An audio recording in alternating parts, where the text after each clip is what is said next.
Tonight was the final stop of Monday Night Raw before we get the Clash of Champions from Charlotte, North Carolina. We had the King of the Ring semifinals in a triple threat match that was pretty much meant to showcase Ricochet but not have Ricochet win, as well as Stone Cold Steve Austin making his first appearance in the Garden apparently since 1999. And we had a 4-horsewomen match with Becky Lynch and Charlotte Flair versus Sasha Banks and Bayley, Rey Mysterio versus Grand Metalik, in what was, in my opinion, a very, very piss-poor, disappointing match that was not, it wasn't to show off Grand Metalik or get this guy over, it was to show that Rey Mysterio is not done just yet, which, in my opinion, was the wrong way to go with it. Also, Braun Strowman and Seth Rollins finally officially sign on the dotted line. Stone Cold Steve Austin opens and closes the show in this episode. No sign of the Fiend. We had Stone Cold Steve Austin on this show, and after the opening segment, it felt like they had the perfect time to show the Fiend off. But no, we did not get the Fiend. And of course, we did get a Firefly Funhouse, so I guess that's where Bray Wyatt was to show up tonight. This show is supposed to be the go-home show to Clash of Champions. This did not feel like a go-home show. This felt more of a, let's have Stone Cold Steve Austin show up last second. Let's have Stone Cold Steve Austin show up. Get him in the Garden. Say Madison Square Garden over and over and over again. We're in the Garden. Madison Square Garden. This is the spiritual home of WWE. And it just was such a very disappointing show. All this intrigue, everything that they brought to us. We ended with a 10-man tag match with the Viking Raiders, who I guess are officially babyface now. Even though since they've been brought up from the main roster from NXT, they have been booked as heels. They are now babyfaces as a team with the tag team champions and Cedric Alexander to take on the OCs and Rudolph in a 10-man tag match, which was a very, very lackluster match. The women's tag team champions were nowhere to be seen because they are defending their titles against a SmackDown team at Clash of Champions. Cedric Alexander, I think, though I will say for tonight, did get the biggest rub of the night as he did pin AJ Styles in the main event after they did have a match earlier in the night, which ended in DQ, which ended up making this 10-man tag match happen. Stone Cold got to stun AJ Styles. This show just, it was flat. They did tout a sold out Madison Square Garden, and it did look like it was pretty sold out. But my question is, and this will be very interesting, how many tickets were given away, or they were comped, or how many were sold at the cheapest price that they could get? Hey kid, you want to come to watch Monday Night Raw for $2? Come on, you can come. Make sure to get your family too. We're gonna do a 4-for-all. There is absolutely no way this show sold out as fast as it did towards the end of this time. There is no way they actually sold this show out without papering tickets or comping tickets or whatever they had to do, whatever strategy they took to get Madison Square Garden sold out. I'm telling you right now, tomorrow night is not going to be sold out. If you saw Ticketmaster earlier today, there is absolutely no way they are having a back-to-back sellout without some kind of chicanery or bullshit, or they just give tickets to family members who are in the WWE family who are going to be in those chairs, because there were like a couple hundred tickets left for Monday Night Raw. There were a good 1,000 tickets plus left for SmackDown Live. So SmackDown's going to have a harder time selling out, in quotations, than Monday Night Raw. Contract signing opened the show. It was what you thought it was, and Cedric Alexander faced AJ Styles in what was turning out to be a pretty decent match until, of course, Cedric Alexander won by DQ. Roman Reigns was on this show tonight, but not in a wrestling capacity. He was all about the Carnage Cure tonight, which is fine, I guess, because of his leukemia battle he dealt with last year. Going into this year, he was the perfect spokesman for this, and I fully expect him anytime they do anything with cancer now, he's going to be the spokesman for them, which is fine.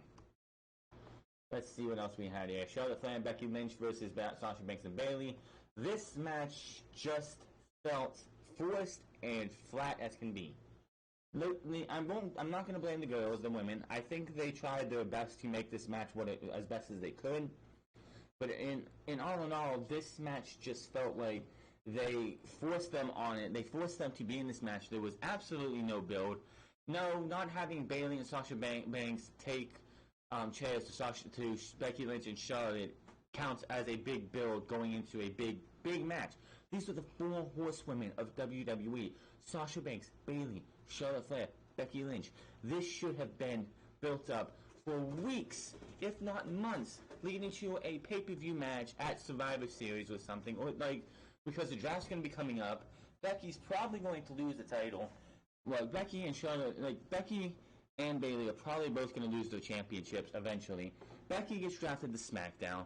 Bayley gets drafted to Raw. You have your Boston Thug Connection on one side. You have the other two members of the Four Horsewomen on the other side. And you build this to Survivor Series.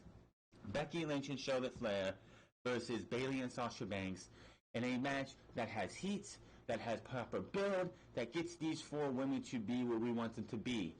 This match tonight just did not have that, and the crowd was iffy. The crowd was alive for the beginning of the show because Stone Cold Steve Austin opened the show. After the Austin segment, the crowd seemed dead most of the time because they used all their energy up for Stone Cold Steve Austin. Yes, Stone Cold ended the show, so the crowd pretty much slept almost. It felt like the crowd slept for the majority of the show until Stone Cold came out to have a beer bash with the winners of the 10-man tag match, which was the babyface team. But the Four Horsewomen match just felt like it should not have been on this show. It should not have been a stopgap to build towards Clash of Champions. It feels like this should have been a match that we're building towards Survivor Series with. You have the Boston Thug Connection, which I like calling them Thug Connection because that's what they acted like last week. You have the Bayley and Sasha Banks team, Becky and Charlotte Flair team, who are the team that have no business being teaming together. They hate each other's guts as much as they hate Bayley and Sasha Banks right now. So them being a tag team is only they fall under the rule of the enemy of my enemy is my friend. So that's why they're together. They just threw them together and they had to act like nothing was wrong. Here's the thing about this match too. It's like the crowd didn't know, outside of Becky, who had the biggest reaction of the women, who was heel and who was babyface between Bayley, Charlotte, and Sasha. Sasha Banks and Bayley are heels, and Becky Lynch was the only one as a babyface. Those two, no heel tendencies, no heel tactics, no nothing. They wrestled as if they were just themselves. Come on. If you have Sasha Banks being this ratchet character, or this heel character that she has been, you have to go out there and have her talk trash on these women. So it's like slap them around and do everything that she did before. But no, it's just like she was wrestling as Sasha Banks before she left, only she's supposed to be a heel. Bayley turned heel supposedly last Monday. And the only reason they turned Bayley heel was because Charlotte Flair is from Charlotte, North Carolina, where Clash of Champions is going to be. Why would you want to turn Bayley heel? Because they didn't want a babyface Bayley getting booed in Charlotte, North Carolina. Who cares? That is just so fucking stupid. The fact that you took somebody who was still a babyface, I guess, or acting like a babyface, she's gonna go into this match and act like a heel, and then when we get to the next show 2 days later in wherever they're at for Tuesday, we're going to have people just sitting there booing Charlotte because she's either champion or she's not champion. She's probably going to be champion. Who knows? But the whole reason they turned Bayley heel was absolutely fucking stupid. But again, this match, and we'll go into a little bit more here in a bit, was just flat. It felt forced. It felt like it didn't feel like it should have. These are the Four Horsewomen. This match should have felt bigger. And this match, if you build the match right, could have main evented tonight's show. But it didn't. It was like in the midway part of the show, and it just did not feel like it should have. Following on from that, we also had the opening Grand Metalik versus Rey Mysterio, which in my opinion was an absolute disappointment. Rey Mysterio, we all know what he can do. This was a showcase match for Rey Mysterio to show what Rey Mysterio could do. I'm going to bring this up to Daniel Bryan versus Mustafa Ali at the beginning of the year, when Mustafa Ali ended up losing to Daniel Bryan. But here's the thing. Here's the difference between Grand Metalik and Rey Mysterio and Mustafa Ali and Daniel Bryan, or Roman Reigns and Buddy Murphy. Daniel Bryan and Roman Reigns made Buddy Murphy and Mustafa Ali look like megastars. They made them look like $1 million. Gran Metalik did not gain a damn thing from this match. This match made Rey Mysterio look good.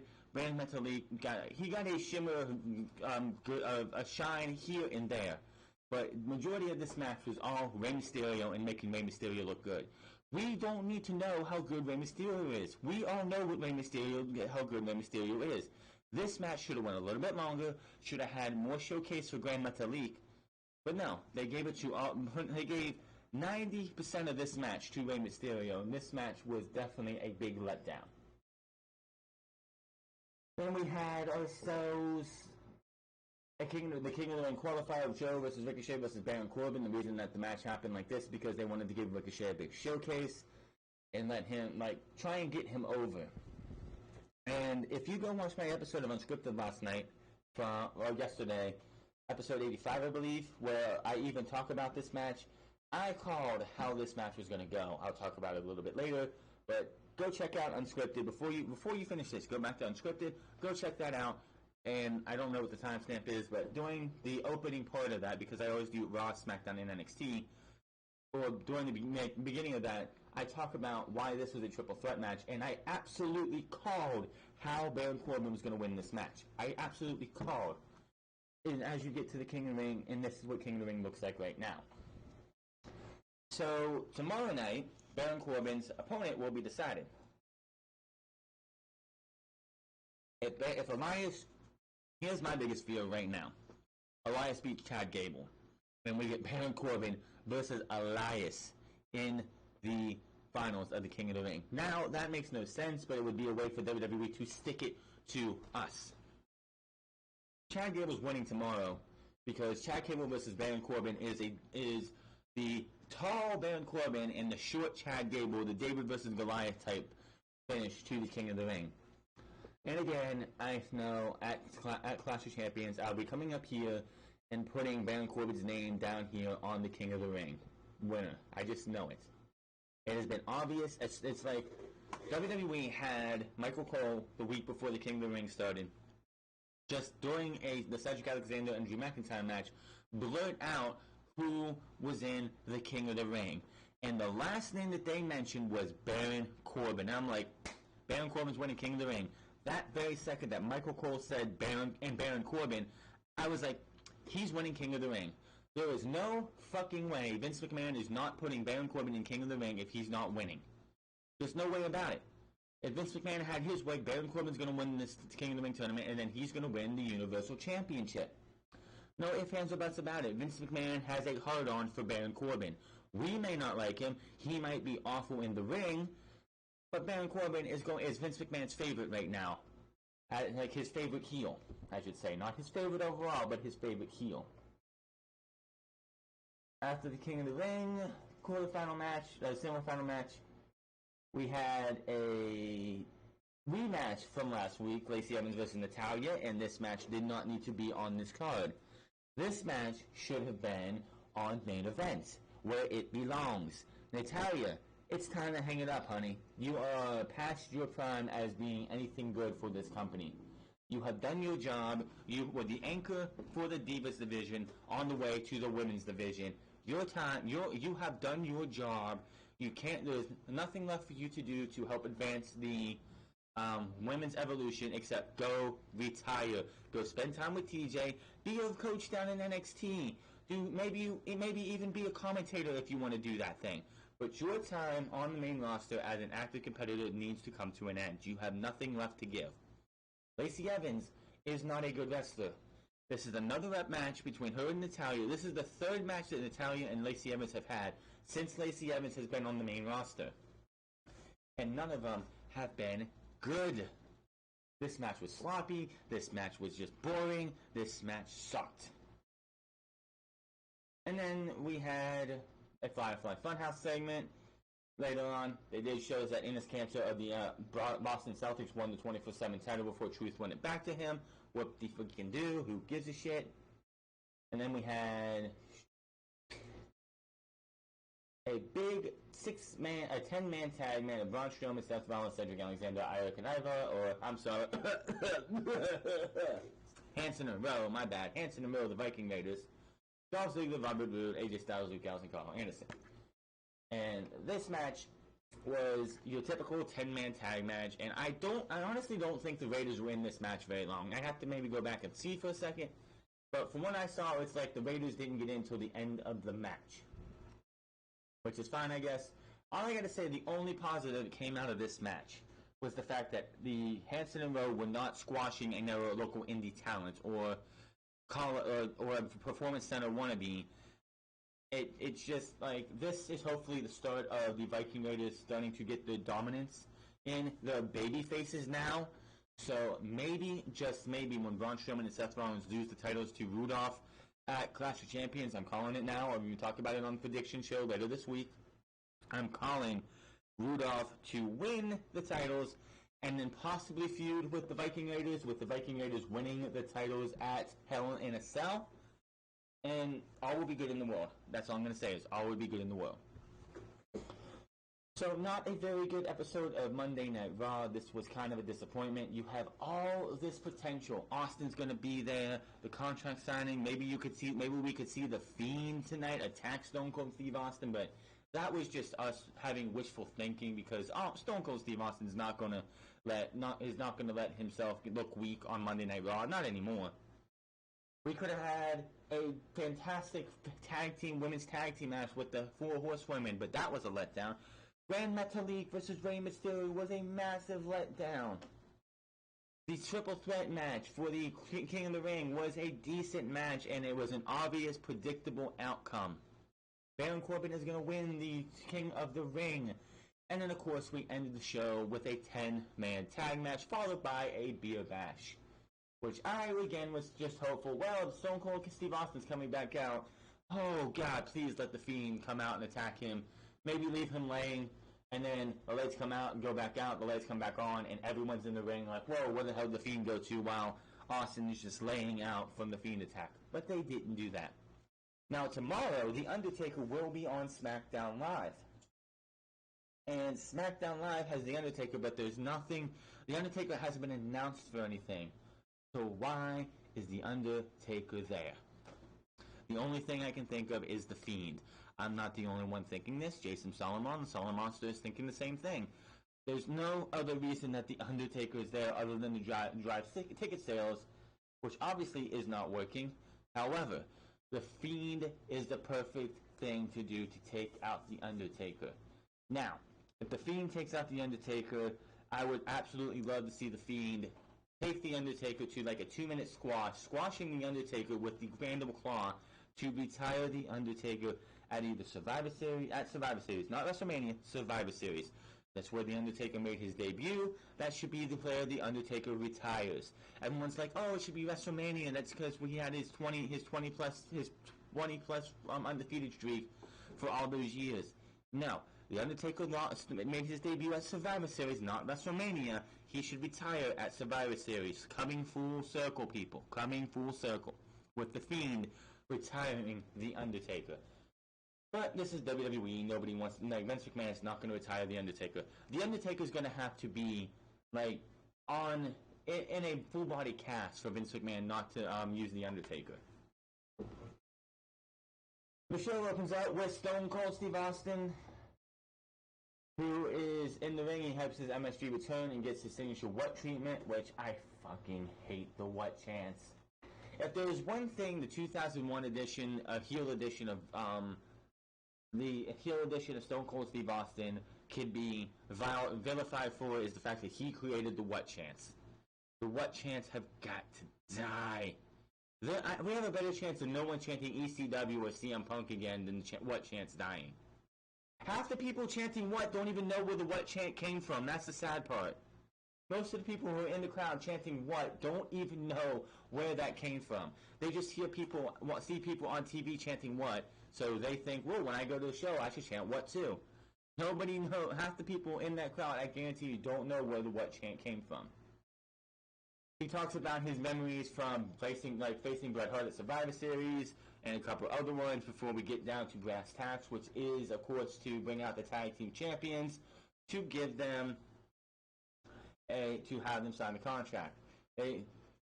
Strowman hits the ring as he stares down with Austin. Fans chant Austin as they stare each other down.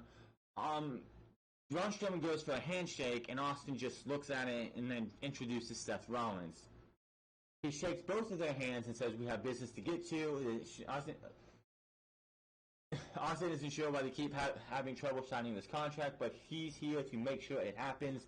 Rollins wants to say a few words. He gets the chant crowd hyped up and is ready to burn it down. Tells Austin that this big group thinks they have it in for him, and it's downplayed.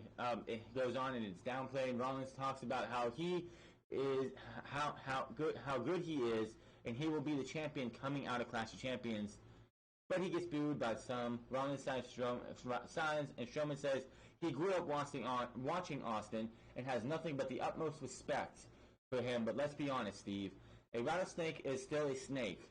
Tells Rollins he is not going to turn his back on him, and he loves being tag team champions, but he's going to love being the Universal Champion.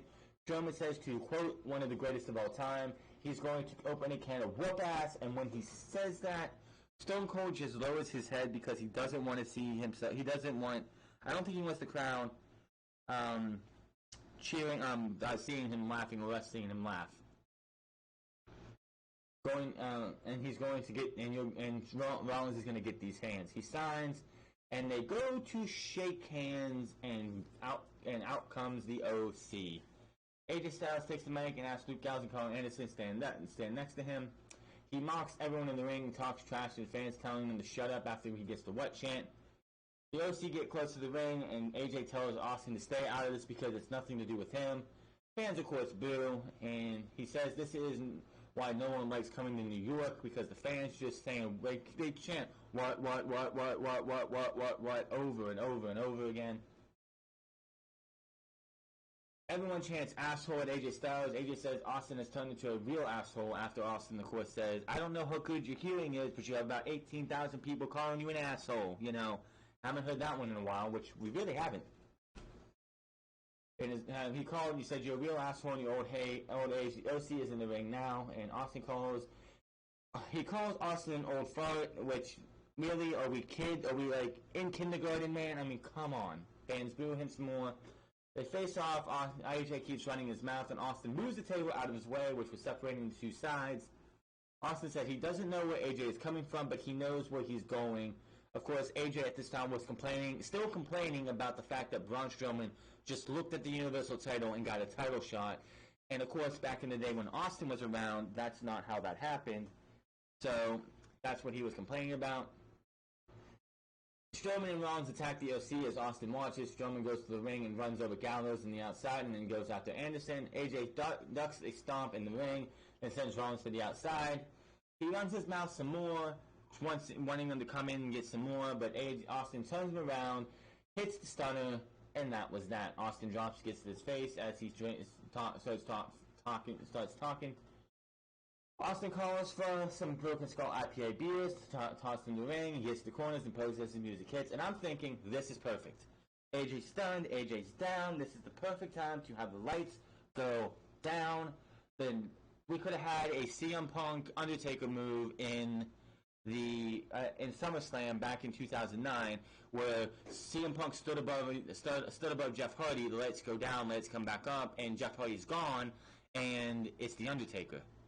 In this scenario, it could have been AJ Styles is down, Austin's in the ring with his beers, the lights go down, the lights come back on, AJ Styles is gone, the Fiend is in his place, and he just whips on the mandible claw and puts Austin down.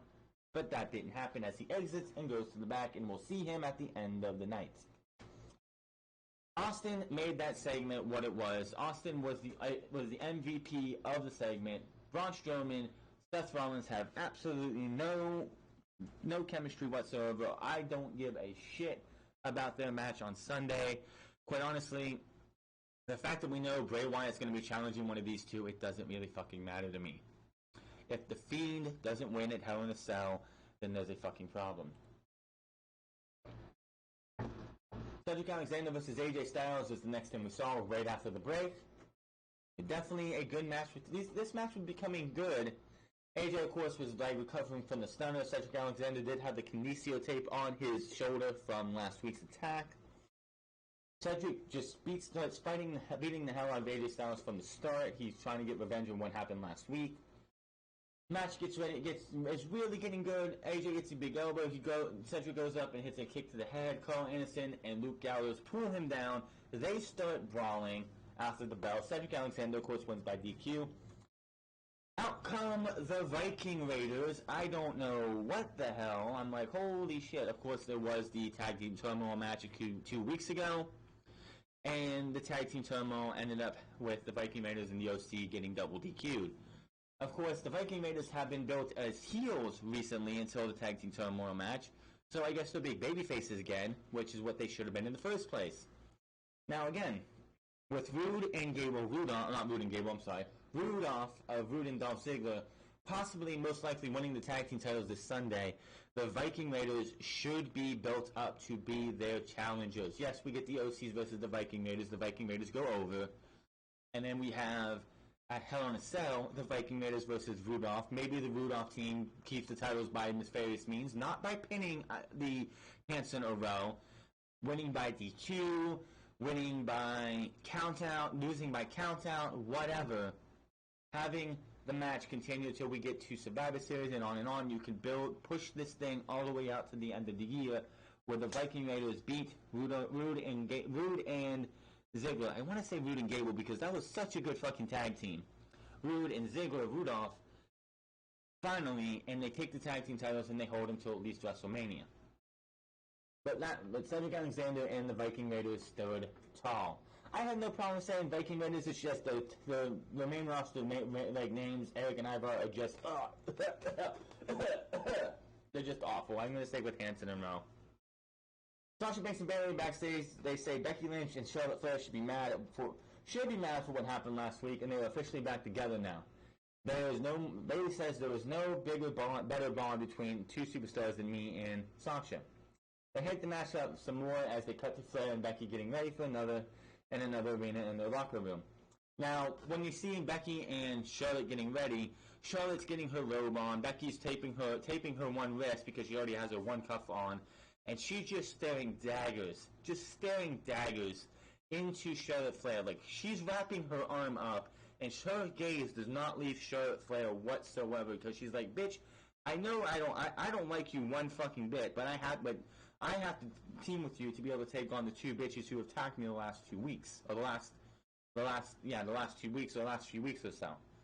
So, nice little thing right there to see Becky. It's like, yeah, we're teammates tonight, bitch, but you better not double cross me because you will get knocked out. We got the Bray Wyatt, who is in the Firefly Funhouse with his puppets. He says, tonight I host an all new edition of the Firefly Funhouse, and just says, see you soon. There's his little fluttery fingers under the chin, and moves on. We come to Roman Reigns talking about his second battle with leukemia, talking about all the kids that we've seen in those Connor's Cure segments over the last few weeks, brings them all out, introduces them, having Mike Rome introduce them by their wrestler name. Good little segment. I'm not going to get into it because you can't. If anybody talks shit on this and says this is like WWE shouldn't be doing this, then you need to stop being a content creator. It's something WWE does. It's good for them, and honestly, that's all I can say. Charlotte Flair and Becky Lynch versus Sasha Banks and Bayley. This one was like so. Charlotte Flair and Becky Lynch come out. Then out comes Sasha Banks and Bayley. And right away, before the match even started, I liked the way the segment started because Sasha Banks and Bayley are coming out. Bayley and Charlotte Flair and Becky Lynch are just staring at daggers at them in the ring. They get close to the ring, and Becky Lynch and Charlotte come bolting out of the ring, and these four just brawl. They are brawling left and right. And of course, Charlotte Flair is taken out. Bayley and Sasha Banks have Becky in the ring. They're beating down on Becky. Charlotte Flair brings a chair into the ring, chasing the other two off. I was like, are we even going to get a match? Which, honestly, if this would have led to a match, I would have been fine. It would have stalled it for another time. But unfortunately, that was where the edginess and the intensity ended. When the actual match started, it just felt flat. The match just felt forced. It felt flat. It just didn't feel like they put. It's like they tried to put as much effort in as they could, but there wasn't enough effort there. It just did not feel like the Four Horsewomen were out there trying to like beat the hell out of each other. Like we know, and it's known that these four women are real life best friends. All four of them. They came up together in NXT. They built the foundation for this women's evolution in NXT. These four, Paige and Emma, were the 6 women who built the foundation for the women's evolution. And it just like there's not enough heat, there's not enough anger, there wasn't enough intensity in this match to make me just go, this is an awesome match. This match, I got in This Is Awesome chant. It didn't deserve a This Is Awesome chant. I've seen better, you've seen better, we've seen better from these 4 women in matches against each other. Just go check out, I think it was NXT, it was one of the first NXT takeovers where you had Sasha Banks versus Bayley versus Becky Lynch versus Charlotte Flair in a fatal 4-way for the women's championship when Sasha Banks won the championship. That was an awesome match. These women have had better matches together. This match just did not feel right. Bryan, I watched a clip from today's episode of Bryan, what was it? Wrestling Observer Live, which they were. It's on their YouTube channel, F4W Online, their YouTube channel. They put the clip of previewing Monday Night Raw. Bryan Alvarez broke it down that they're going to have the Clash of Champions is in Charlotte's hometown. However, I don't know when it's going to happen, but they're going to have a show in Bayley's hometown afterwards sometime. So it wouldn't be surprised to him because he was trying to figure out who wins this match. Because the person who wins this match is probably not going to win their match on Sunday. And he pretty much mapped this out that they're going to be in Charlotte's hometown and then eventually Bayley's hometown. So he predicted that since that's going to happen, Charlotte's going to lose in her hometown, then Bayley's going to lose in her hometown, so Charlotte's going to pin Bayley tonight. And son of a bitch, he was right. He was absolutely right. Flair hits a national selection for the 1-2-3. Charlotte Flair and Becky Lynch pin and beat their opponents this coming Sunday. So if everything goes to where I think it's going, Charlotte Flair's not winning on Sunday because it's in her hometown.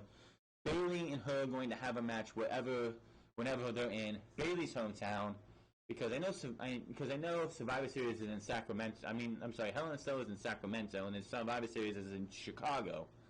So I don't know when they're going to have that show, but it would not surprise me if Bayley and Charlotte Flair have a match on that show for the Women's Championship with Charlotte winning in Bayley's hometown. Because WWE likes to have the hometown hero, the hometown person, lose more times than winning.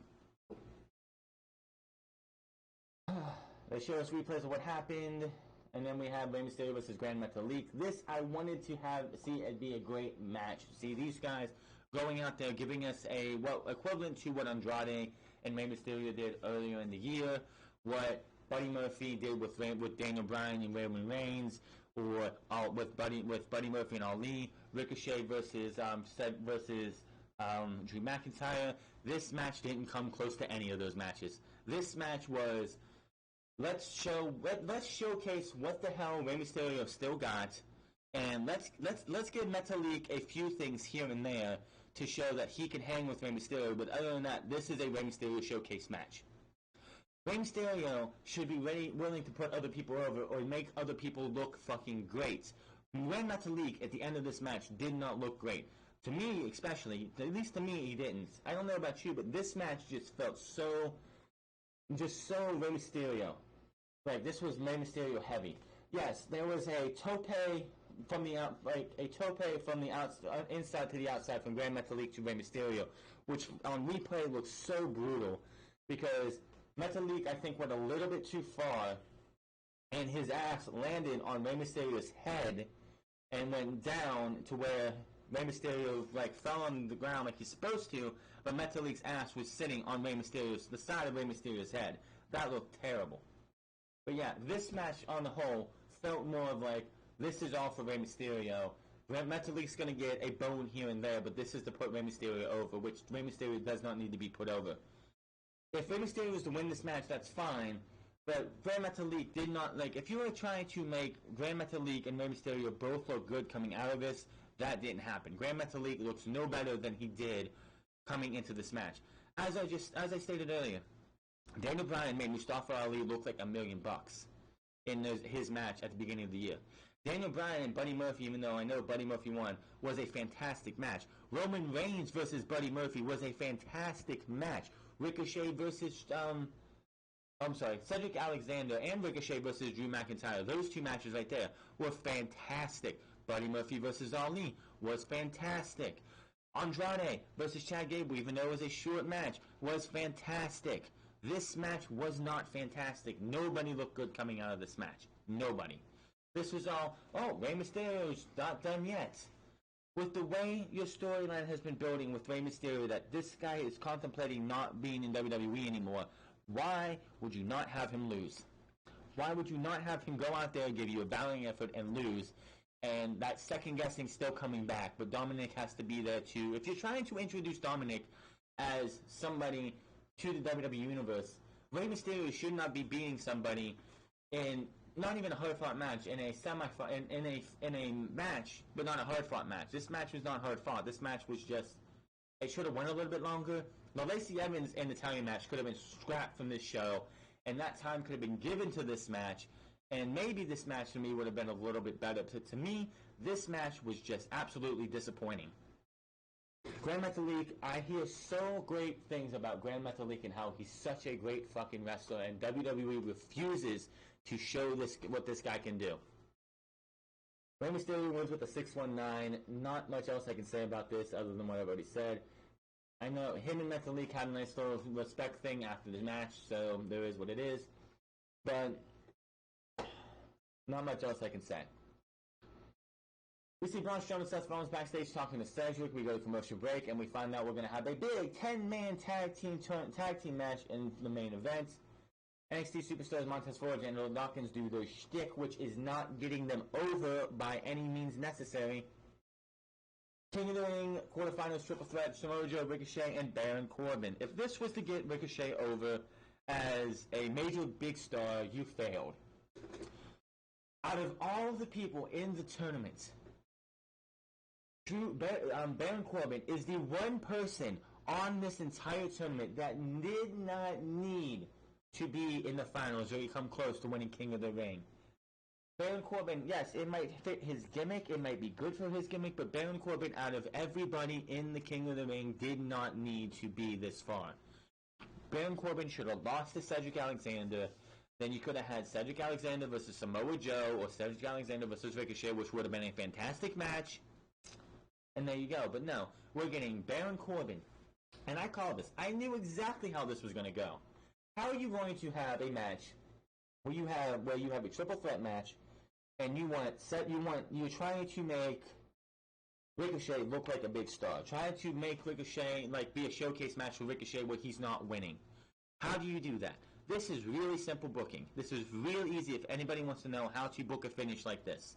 This was exactly how this was going to go. Ricochet hits a 630 on Samoa Joe, who is in the middle of the ring. Baron Corbin was on the outside getting put into the Coquina clutch. He was close seconds from just passing out. Ricochet hits a running shooting star press off the apron onto those two. Baron Corbin slithers around to the opposite side of the ring, while Joe and Ricochet are in the middle of the ring. Ricochet hits a recoil, hits a 630. Baron Corbin comes in, he pulls Ricochet out, throws him over the barricade, runs inside, gets the pinfall. 1, 2, 3.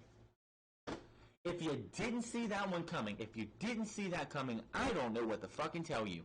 I called it yesterday on my Unscripted, episode number 85. Go check it out. It's on the channel right now. But I knew that's exactly how that match was going to end. Not else you can really say. Ricochet looked okay, good, but I'm just saying, you don't... okay, if you wanted the finish to be like that, you're really not helping Ricochet. Ricochet, it's not like, here's the thing, it's not like Ricochet was a dominant force who was beating these guys up, and Baron Corbin just took the victory by hook or by crook. No. This was a pretty even match between all three guys. You didn't help Joe, you didn't help Corbin, and you didn't help Ricochet. Ricochet would have been a great one to get to the finals, but that would have been Ricochet versus Elias. So if anybody was going to win this match with the way it was set up, Baron Corbin was going to be that guy. I'm just going to say it again. I must be a fucking prophet with this shit. Baron Corbin, I knew was going to be in the finals and pretty much winning it. Because I don't see Chad Gable or Elias winning King of the Ring. Do I see Elias making it to the finals? No, because Elias versus Baron Corbin would be the worst King of the Ring finals of all time. Baron Corbin, Chad Gable should hopefully be hopefully a good match, but we'll have to wait and see. Of course, after the match is over, Baron Corbin does his usual, grabs a scepter, grabs a crown, and he's smiling all over the place. So there's that. Talk about 50-50 booking, something I don't want to see. Before we get to that match, though, WWE Raw has been nominated for a People's Choice Award for Show of the Year.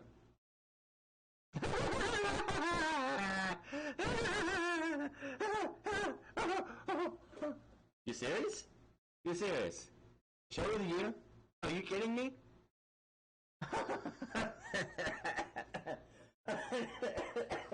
I'm sorry. I'm trying not to die of laughter because that is the funniest thing. Whoever nominated WWE for that should be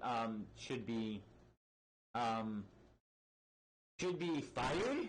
Should be just checked into medical facility, because Monday Night Raw is like the least show of the year that I have ever seen. This is the closest WWE could get to an Emmy, because WWE tried to get nominated for an Emmy award, and I guarantee you the people at the Emmy, the people who decide who gets nominated for Emmys probably laughed about that shit. Honestly, I think People's Choice Awards is nothing but a joke, because it's people who get the votes, be it Twitter, Facebook, or any other type of post. Who cares? Raw being Show of the Year, that is a fucking joke. Just take a few seconds and laugh, and hit the pause button, laugh about it, and then, come back. Lacey Evans versus Natalya, or what I like to say, 50 booking that nobody asked for. We had a terrible match, a slow match. Lacey Evans can't work worth shit, and she ends up tapping out to a sharpshooter. Yes, Lacey Evans beat the hell out of Natalya for the majority of this match and lost to a sharpshooter, so tell me how that one works. Oh yeah, that's right, it's 50-50 booking, because we know that 50-50 booking works so goddamn well.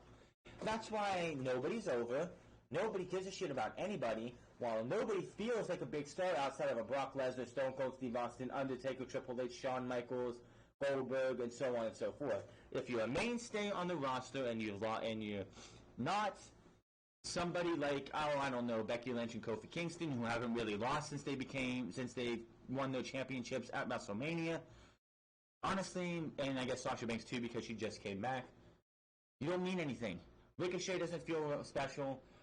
The Viking Raiders don't feel special because they've been facing jobbers for the majority of the time. The OC feel like jokes, and that includes AJ Styles, which is a damn shame, because I've been an AJ Styles fan for about 15 years.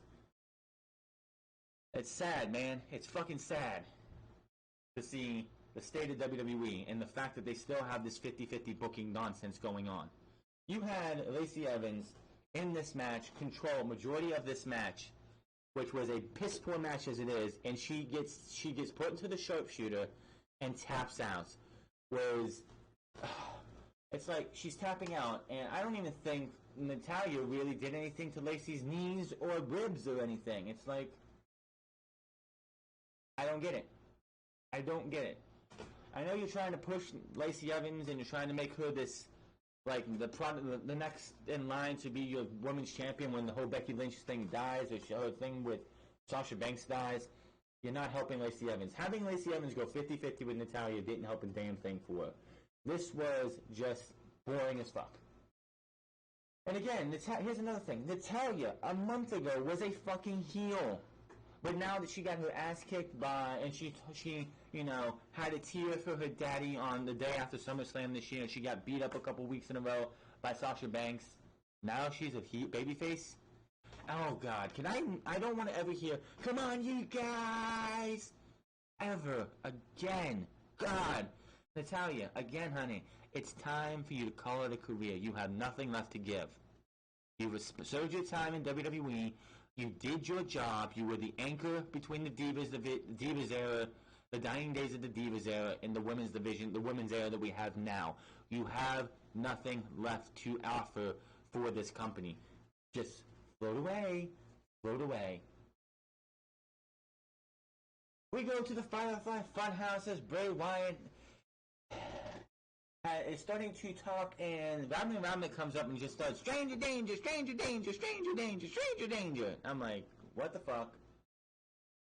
And they're all talking, and all the puppets start doing stranger danger because of Stone Cold Steve Austin, and they do mention that the Fiend, Mick Foley, Finn Balor, Kurt Angle, and so on and so forth, Jerry King Lawler, have all been taken down by Bray Wyatt. He's taking care of all these strangers, and Bray's like, the Fiend has hurt those people, not me.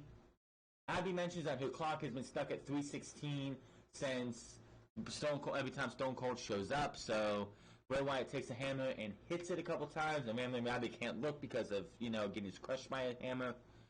And the numbers that come up are 11-19.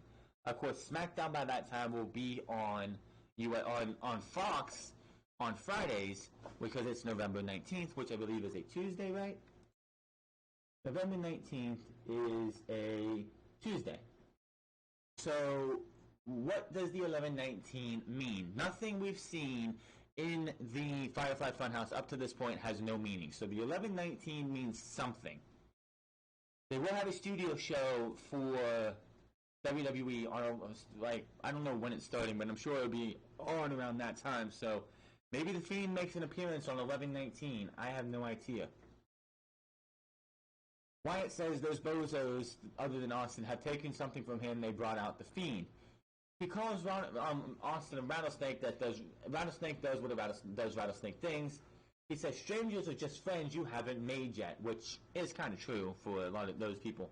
I mean, when you go make a friend, and it's somebody you never known before, that's a stranger. You eventually make a friend. When you go to work somewhere, and you're working, and you move to a new town, and you start a job somewhere, everybody in that job are strangers unless you know somebody who also works there already. Those are all strangers. And eventually you probably make friends for some of them that you hang out with or something. But yeah. He mentions that all the new friends Braun and Seth Rollins have made, but unfortunately friends won't help them where they're going. He says, friends forget, but the Fiend never forgets. He laughs and says, see you in hell. And that's the end of the segment as he waves goodbye. So, remember, 11-19. What the hell does it mean? It could be a date, or is there a Bible verse that's 11-19? I don't know. I don't read the Bible, so I wouldn't be able to tell you. Somebody get on that and investigate that and figure that out and let me know in the comment section what you believe 11-19 would stand for. Then we had ourselves the 10-man tag team match of the Viking Raiders, Cedric Alexander, Seth Rollins, and Braun Strowman versus Rudolph and the OC. This match was all type of craziness. There's not much else I can really say other than the fact that the OCs lose as Cedric hits the lumbar check on AJ Styles in the middle of the ring. There was a moment where Braun Strowman hits the power slam on Carl Anderson, and Seth Rollins decides he's going to try and play defense, which is a smart move. Both members of Rudolph come in and shove him into Braun Strowman, and they exit the ring. Strowman looks at Seth Rollins like, what are you doing, man? I had him beat. What are you doing?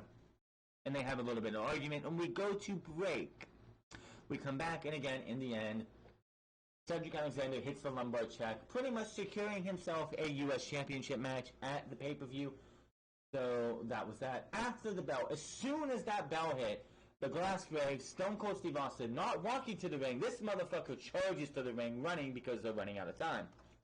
Calls for beers as a celebration to celebrate with Rollins, Strowman, Alexander, and the Viking Raiders in the middle of the ring. They all go wild as Austin calls for more beer to be thrown.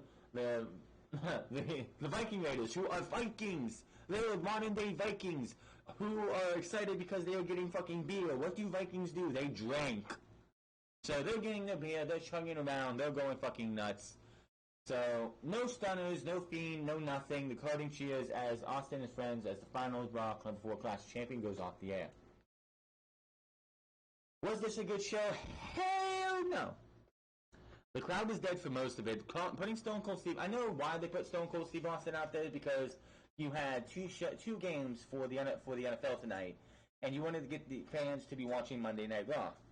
But as soon as Austin was off of your screen, the fans seemed to just dip off. Like, they used all their energy for that very opening segment. And the 10-man tag team match, here's the thing. It's not the day after WrestleMania. It's not even the day after Royal Rumble or SummerSlam. It's the week before Clash of Champions. You're in the Garden. Your 10-man tag team match at the end of the show. You have a fucking wave going on during that match. That's a bad thing. That crowd did not give two shits about the 10 men in that ring. If you're going to sit there and just start doing a wave. The women's tag team match should have been something that they would build to for Survivor Series when the draft's over, and Becky and Charlotte are on one brand, and Bayley and Sasha Banks are on the other brand. In my opinion, I think that's where it should go. But, I mean, Charlotte should go on Raw, and Bayley should go and Sasha Banks should go to SmackDown if you want to do that. And then you could build to Survivor Series with these four women, and if you wanted to, I don't think the 4 Horsewomen match versus 4 Horsewomen match is ever going to happen. I think that's already sailed away. WWE wanted to do it last year, it didn't happen, so I don't think it's ever going to happen. But this match just feels like it should have been built for Survivor Series or something else. Bayley and Charlotte Flair on one side, Sasha and Becky on the other side. If you wanted to keep those 4 on the brands that they're at, you could have them feud over and over and over again, and during the next 2 pay-per-views, you could have the interaction that you need to build towards Survivor Series for this match, and then you could have the intensity that you need for this match. Yes, the match is supposed to be SmackDown versus Raw for Survivor Series. You can have an inter-SmackDown and inter-Raw feud if you want to for these women. That match just was so flat. It wasn't a terrible match. It wasn't a bad match. These 4 women cannot have a bad match with each other. It's just the match didn't live up to what it should have been. Again, Grand Metalik, I feel bad for the dude because he went out there to pretty much just job to Rey Mysterio, get a spot here and there where he actually felt like maybe they would do something with him for this match, but this match was, let's showcase what Rey Mysterio can do, and we'll throw Metalik a bone here and there. Absolute disappointment. Cedric Alexander versus AJ Styles, in my opinion, I expected it to go to a DQ. I did not expect AJ Styles to lose clean, but it's not a surprise that they had Cedric Alexander pin him in the main event.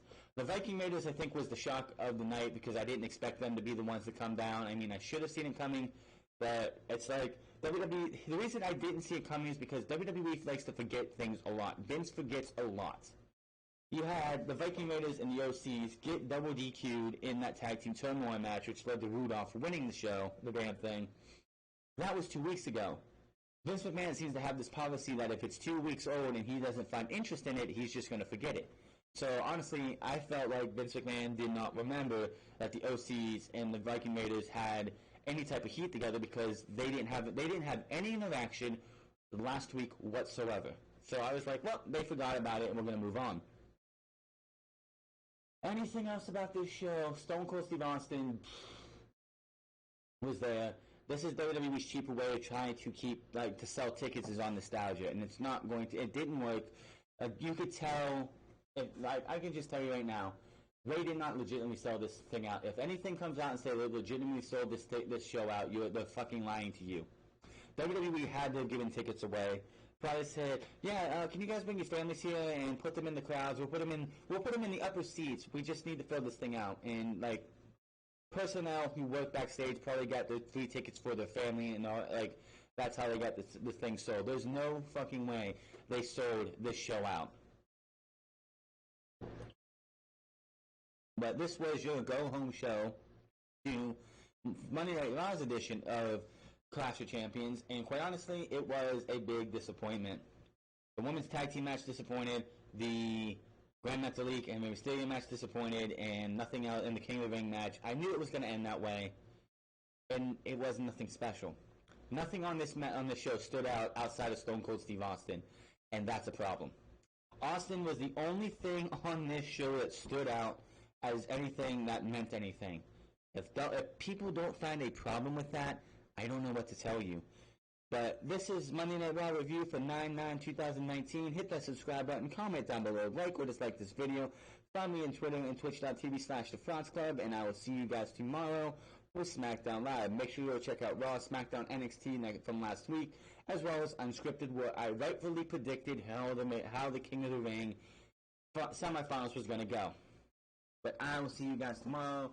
Hopefully Chad Gable will win, and hopefully he will be your King of the Ring. I doubt it, but only time will tell. Until then, my name is The France, and I will see you guys later.